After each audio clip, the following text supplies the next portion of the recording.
जय श्री कृष्णा, जय श्री राधे। आज से मार्गशीर्ष मास आरंभ हो गया है, जिसे अगहन भी कहते हैं। चंद्रमाहों की श्रेणी में मार्गशीर्ष माह 9वें स्थान पर आता है। यह मास अगहन मास के नाम से भी जाना जाता है।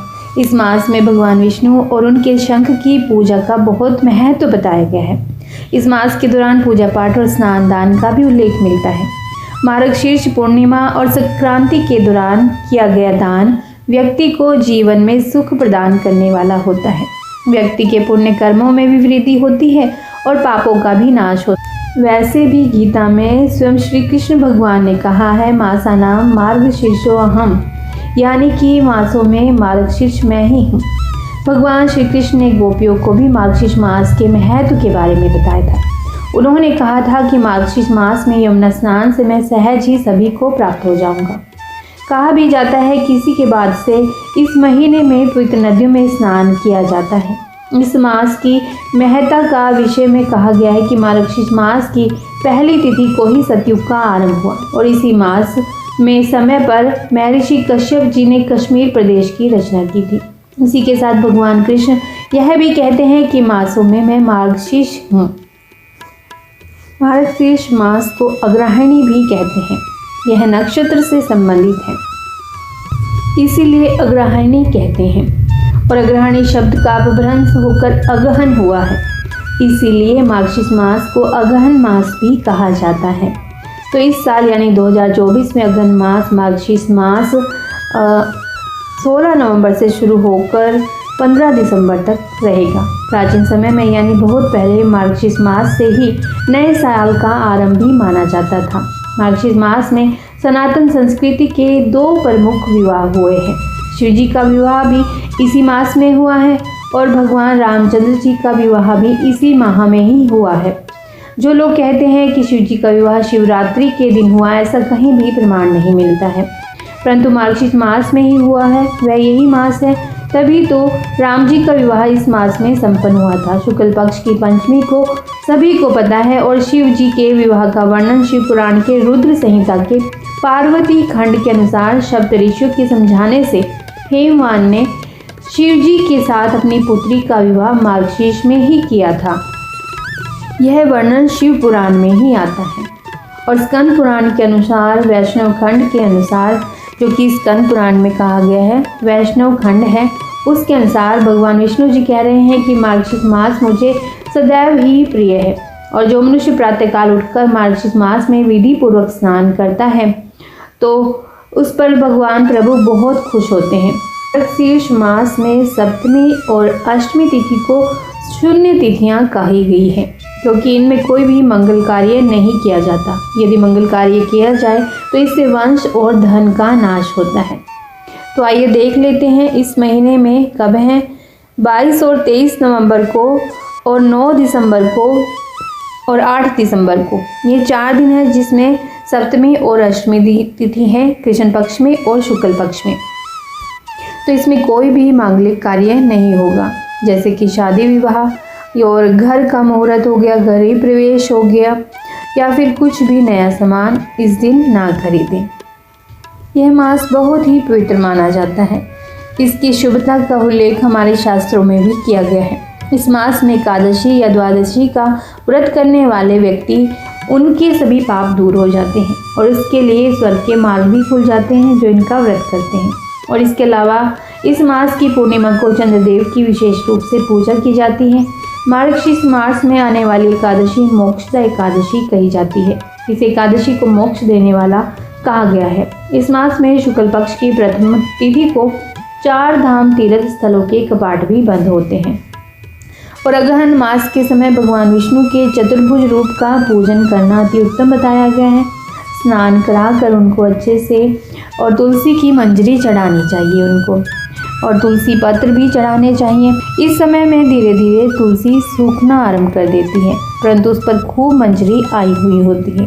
तो आप तुलसी मंजरी की माला बनाकर भी विष्णु भगवान को चढ़ा सकते हैं।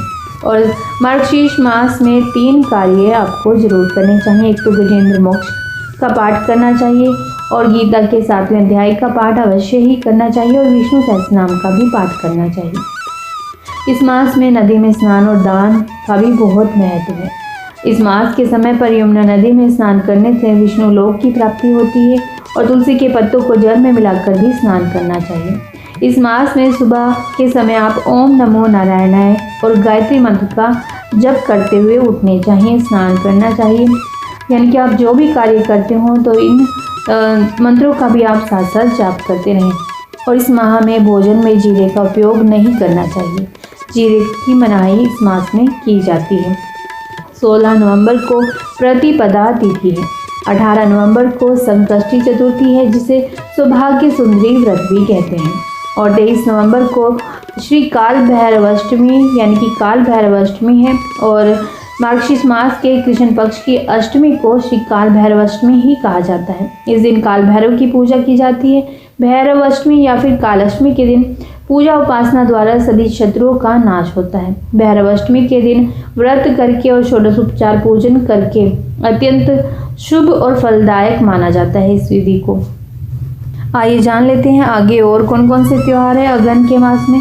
26 नवंबर को उत्पन्ना एकादशी व्रत रखा जाएगा। मार्गशीर्ष मास में होने वाली एकादशी का व्रत भी बहुत ही महत्वपूर्ण होता है। इस एकादशी के दिन किए जाने वाला व्रत और दान व्यक्ति के जीवन में आने वाली बाधाओं को दूर कर देता है और व्यक्ति जीवन में सफलता प्राप्त करना आरंभ कर देता है। और 28 नवंबर को प्रदोष व्रत होगा। 29 नवंबर को मासिक शिवरात्रि व्रत होगा। 30 नवंबर को पितृकार्य हेतु मार्गशीर्ष अमावस्या होगी। और 31 नवंबर को देवकार्य की अमावस्या है, यानी कि स्नान दान की अमावस्या रहेगी 31 नवंबर को। और जो पितरों के कार्य आपको करने होंगे, पंडितों को जमाना है, जो भी कार्य करने हैं वो 30 नवंबर को आप कर सकते हैं। और 31 नवंबर को आप किसी नदी में, गंगा जी में स्नान कर सकते हैं, ऐसे होगा। 6 दिसंबर को श्री पंचमी रहेगी। इस दिन श्री राम जानकी विवाह उत्सव मनाया जाता है। जैसे कि आपको बताया है, पंचमी तिथि को भगवान राम जी का विवाह हुआ था माता सीता से। 7 दिसंबर को चंपा स्कंद गु षष्ठी रहेगी। मित्र सप्तमी भी इस दिन रहेगी। मार्तंड भैरव उत्थापन भी रहेगा और अन्नपूर्णा व्रत भी होगा। 8 दिसंबर को भानु सप्तमी है। नरसिंह मेहता का जन्म दिन है इस दिन। 9 दिसंबर को नंदनी नवमी है और दुर्गा अष्टमी भी है। 11 दिसंबर को मोक्षदा एकादशी व्रत समार्तों के लिए रहेगा। और श्री गीता जयंती मौन एकादशी है इस दिन। मार्गशीर्ष माह में होने वाली एकादशी के व्रत का भी बहुत ही महत्वपूर्ण माना गया है। इस एकादशी के दिन किए जाने वाला व्रत और दान व्यक्ति के जीवन में आने वाली बाधाओं को दूर करता है, जैसे कि आपको बताया है भी। और 12 दिसंबर को मोक्षदा एकादशी का व्रत रहेगा वैष्णवों के लिए, क्योंकि इसको अखंड द्वादशी भी कहा जाता है। यानी कि यदि आपको द्वादशी में व्रत करना चाहिए, वैसे तो आपको द्वादशी में ही एकादशी का व्रत करना चाहिए। तो मैं तो आपको कहूँगी कि आप भी 12 दिसंबर को ही मोक्षदा एकादशी का व्रत रखें। 13 दिसंबर को फिर से प्रदोष व्रत है। 14 दिसंबर को श्रीदत्त महाप्रभु की जयंती है। त्रिपुर भैरव जयंती है। श्री सत्यनारायण व्रत है। पिशाच मोचन श्राद्ध है। मार्गशीर्ष मास में आने वाला पिशाच मोचन श्राद्ध बहुत ही महत्वपूर्ण होता है। श्राद्ध के अनेक विधि विधान भी बताए गए हैं, जिनके द्वारा इनकी शांति और मुक्ति संभव होती है। इस दिन पर अकाल मृत्यु को प्राप्त पितरों का श्राद्ध करने का बहुत महत्व होता है और पितर दोष से भी मुक्ति मिलती है। और 15 दिसंबर को स्नान दान हेतु मार्गशीर्ष की पूर्णिमा रहेगी। मार्गी हो जाने से इस दिन फिर मलमास आरंभ हो जाएंगे। और त्रिपुर सुंदरी व्रत भी इस दिन रहेगा। अन्नपूर्णा जयंती भी रहेगी। मार्गशीर्ष माह की पूर्णिमा को 32वीं पूर्णिमा भी कहा जाता है। और इसके पीछे यह तर्क दिया जाता है कि इस दिन किए गए दान का फल 32 गुना होकर मिलता है। ऐसे में इस पूर्णिमा का महत्व खुद ब खुद स्पष्ट हो जाता है। इस पूर्णिमा के दिन चंद्रमा का पूजन होता है और अर्घ्य दिया जाता है। इसके साथ ही सत्यनारायण कथा का पाठ करने से शुभ फलों की प्राप्ति होती है। इस पूर्णिमा के दिन गंगा और यमुना नदी में स्नान करना भी उत्तम होता है। ये तो था अगहन मास मार्गशीर्ष के व्रत त्योहार और इसमें किस तरह से भगवान विष्णु की पूजा करनी चाहिए उसके बारे में।